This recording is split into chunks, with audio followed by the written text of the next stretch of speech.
बिस्मिल्लाहिर्रहमानिर्रहीम।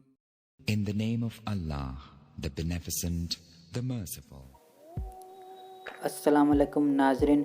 चिकित्सा और स्वास्थ्य में आधुनिक उच्च तकनीकी प्रगति निश्चित रूप से कई सदियों के विकास और प्रयोग का परिणाम है, जिनमें से अधिकांश 9वीं और 14वीं शताब्दी के बीच इस्लामी दुनिया में हुए थे। इस समय के दौरान विज्ञान का स्वर्ण युग इस्लामी दुनिया में इस्लामी विद्वानों ने चिकित्सा में बहुत बड़ा योगदान दिया और ज्ञान का एक समूह बनाया जो दुनिया भर में कई सैकड़ों वर्षों से अत्यधिक महत्वपूर्ण और प्रभावशाली था। आज मैं आपको अत्याधुनिक बायोमेडिकल साइंस और इस्लामी स्वर्ण युग के विद्वानों द्वारा किए गए योगदान के बारे में बताऊंगा। यह इस्लामी स्वर्ण युग यानी इस्लामिक गोल्डन एज था कि दवा को एक सच्चे विज्ञान के रूप में माना जाने लगा, जिसमें अनुभव, साक्ष्य और दोहराने योग्य पर जोर दिया गया। उस दौरान बहुत सारी चिकित्सा पुस्तकें लिखी गईं जो कई सैकड़ों वर्षों तक दुनिया भर में मानक पाठ बन गई। तो आज मैं बताऊंगा कि मध्ययुगीन इस्लामी दुनिया के विद्वानों के विचार हमारे आधुनिक चिकित्सा से कैसे तुलना करते हैं। आप में से बहुत लोगों ने अल-रज़ी यानी रेज़ेस का नाम सुना होगा। अल-रज़ी, जिसे पश्चिमी देशों में रेज़ेस के नाम से जाना जाता है, जिनका पूरा नाम अबू बकर मोहम्मद इब्न ज़करिया अल-रज़ी है। अल-रज़ी का जन्म 854 ईस्वी यानी 251 हिजरी ईरान के प्रांत रे में हुआ था। अल-रज़ी एक चिकित्सक, एक कीमियागर यानी रसायन विज्ञान, फार्मेसी, एक दार्शनिक यानी फिलोसोफर, खगोल शास्त्र, साहित्य यानी लिटरेचर, वास्तुकला यानी आर्किटेक्चरल आर्ट और इंजीनियरिंग जैसे ज्ञान में विद्वान थे, जिन्होंने कई वैज्ञानिक क्षेत्रों में विशेष रूप से चिकित्सा में बाल रोग यानी चाइल्ड डिसीज़, प्रसूति और नेत्र विज्ञान के क्षेत्र में महत्वपूर्ण योगदान दिया। उनकी प्रारंभिक रुचि संगीत में थी। फिर उन्होंने कीमिया और दर्शन शास्त्र का अध्ययन किया। बहुत ही कम उम्र में उन्होंने रासायनिक यौगिकों और चिकित्सा और दार्शनिक में एक महत्वपूर्ण योग्यता हासिल कर ली थी। अल-रज़ी को ज़्यादातर चिकित्सा के योगदान के लिए जाना जाता है। अल-रज़ी ने ही पहला अस्पताल बनवाया और मरीजों के देख रेख और इलाज का कार्यभाग स्वयं लिया और बताया। चिकित्सा में उनके शिक्षक अली इब्न सहल रब्बन अल-तबारी थे, जो आधुनिक ईरान के तबरिस्तान के मरवे में एक यहूदी परिवार में पैदा हुए। एक चिकित्सक और दार्शनिक थे। इब्न रब्बन अब्बासिद खलीफा अल-मुलासिम के शासन के दौरान इस्लाम में परिवर्तित हो गए। अल-रज़ी ने इब्न मुतवक्किल के साथ चिकित्सा और दर्शन शास्त्र का अध्ययन किया, इसलिए आध्यात्मिक दर्शन में उनकी रुचि का पता इस गुरु से लगाया जाता है। अल-रज़ी जल्दी ही अपने शिक्षक से आगे निकल गए और एक प्रसिद्ध चिकित्सक बन गए। उन्हें सम्मानित के लिए मंसूर इब्न इशाक इब्न अहमद इब्न असद के शासनकाल के दौरान अल-रे के अस्पताल के निर्देशक के रूप में नियुक्त किया गया। चिकित्सा में उनके द्वारा लिखी किताबें और उनके कुछ कार्यों, किताब अल-मंसूरी फ़ाई अल-तबीब यानी लीवर मेडिसिन, किताब मनला या द्रुहु अल तबीब यानी आम जनता और गरीब यात्रियों को समर्पित है, जो सामान्य बीमारियों के इलाज के लिए एक चिकित्सक पुस्तक लिखी जब उस समय डॉक्टर उपलब्ध नहीं होते थे। किताब अल हवी, किताब अल मुलूकी और किताब अल जुदारी व अल हसाबा ने हमेशा के लिए सिद्धि अर्जित की। उनकी किताब वीर अल शाह यानी 1 घंटे में इलाज अल रज़ी द्वारा बीमारियों से संबंधित एक निबंध है, जिसका दावा है कि 1 घंटे के अंदर ठीक किया जा सकता है। इनमें सिर दर्द, दांत दर्द, कान का दर्द, पेट का दर्द, खुजली, सुनंगों में दर्द का महसूस होना और मांसपेशियों में दर्द शामिल है। किताब अल तिब अल रूहानी यानी आध्यात्मिक चिकित्सा की पुस्तक, किताब अल मुर्शिद यानी द गाइड, किताब अल शुकूकू अल जोलिनस यानी गैलन पर संदेह, अल सिराह अल सफिया और किताब अल असरार शामिल हैं। चिकित्सा में उनका योगदान महत्वपूर्ण था कि इसकी तुलना केवल इब्न सीना से की जा सकती है। अल रज़ी ने रसायन विज्ञान में महत्वपूर्ण योगदान दिया।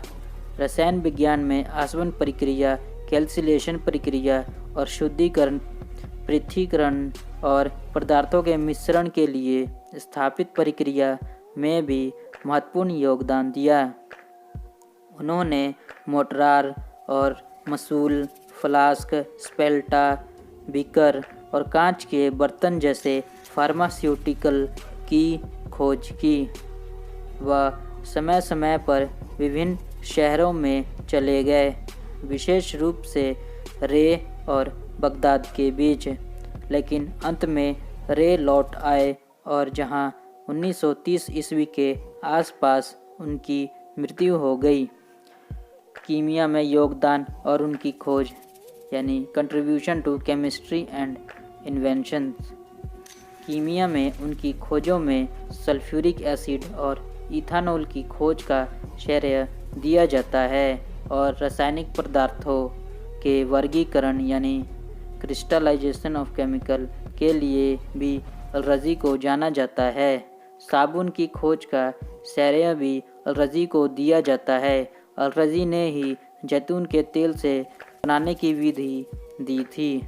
मध्य युग में क्षार के साथ वसा युक्त तेलों और वसा की परस्पर क्रिया से साबुन का उत्पादन होता था।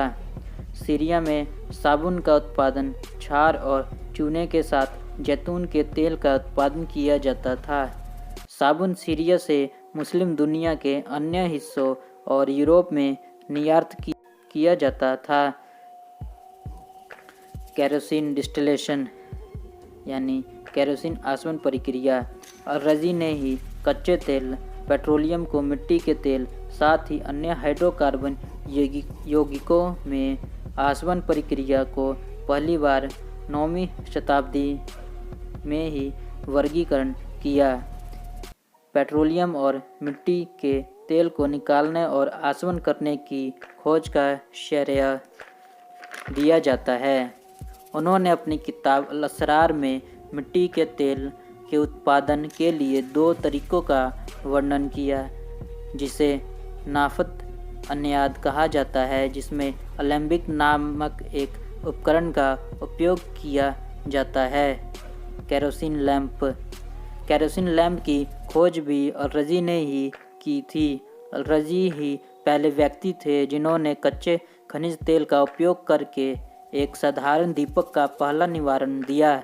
उन्होंने अपनी किताब अल असरार में नफ्तह के रूप में बताया था। Petroleum distillation. पेट्रोलियम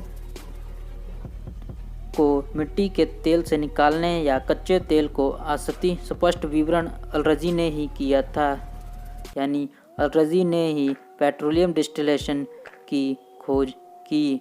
अल रज़ी की किताब अल मंसूरी, जिसका 15वीं शताब्दी में लैटिन में अनुवाद किया गया था, में 10 खंड शामिल थे। ग्रीकों और अरबों दवा के साथ पूरी तरह से पेश किया गया था। इनके कुछ खंड यूरोप में अलग से प्रकाशित किया गया। उनकी किताब अल जुदायरी वाल अल हसावा चेचक और चेचक पर पहला ग्रंथ था। यह काफ़ी हद तक अल-रज़ी के मूल योगदान पर आधारित था।